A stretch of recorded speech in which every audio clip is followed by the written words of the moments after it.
we had Michael Schumacher on yesterday, and he said oil is the main impact on the markets. As long as oil remains, obviously we don't want World War III, but in terms of this conflict, as soon as oil shoots up, that's when the markets get impacted. We didn't see that. We haven't seen that. Doesn't look like we're going to see that, at least for now. No, and, we talk about this all the time. Steve brings it up. Geopolitical bounces in oil are typically short-lived, and I think this is going to be similar unless something happens in the Straits of Hormuz, they close it or something, which I don't see happening. I don't think they're going to sink ships there and those types of things.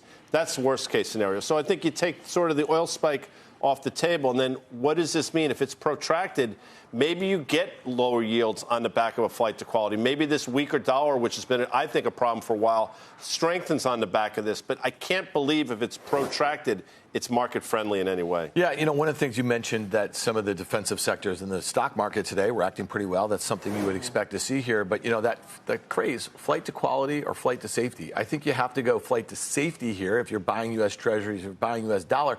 I'm not sure what we've seen over the last couple of months that a flight to quality is the proper name right here. So it'll be interesting to see if we see things calm down over, let's say, the next week or two. Where does the dollar go? Does it go back towards those lows? I mean, it's only up $1 over the Dixie if you think about it over the last few trading days or so. And you do have the 10-year yield that's down from what? I think 4.45 just a few trading days ago to 4.33 right here. So it'll be interesting to see if those things sort of snap back or go the other way, because those are the things. Weak dollar, higher 10-year yields, that's what kind of freaked market participants out 2 months ago. Yep.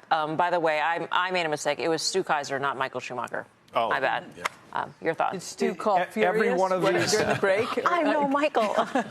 Every one of these events has been a buying opportunity, and it just depends on how much of a discount the market's going to give you. Mm-hmm. So right now, I think it's a buying opportunity. World War III, not a buying opportunity. But we don't, for now, but tomorrow it could be World War III. Remember what Warren Buffett said, the world only ends once, right? So when you get that steep discount in the marketplace, I think you've been paid to accept it. The nature of warfare is different now. It's a drone warfare. Who makes the most drones? Northrop Grumman. So if you're going to, I don't like to play war, but I like to play build-up of arsenals. So if you want to play that, NOC. Yeah. Kratos is another one. Air Environment is another one in terms of drone and unmanned. It was interesting to see the dollars move today, right? And the 10-year and the 30-year. I think until now, this has been Israel's situation to deal with in the last, for a long, long time, but in the most recent one.